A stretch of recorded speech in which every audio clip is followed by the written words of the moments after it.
दुआर राजा जी।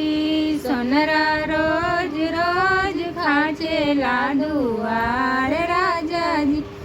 नाथिया के पैसा मांगे उठी सुती आवेला।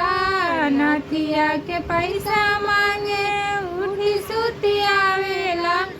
ओही रे बहाने आके खूब बतियावेला। ओही रे बहाने आके खूब बतियावेला। त हमरा जर जाला एड़ी से कपार राजा जी। हमरा जर जाला एड़ी से कपार राजा जी।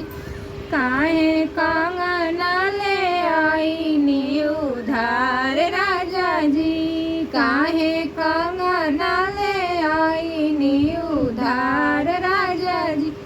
सोनरा रोज रोज खाचेला दुआर राजा जी। सोनरा रोज रोज खाचेला दुआर राजा जी।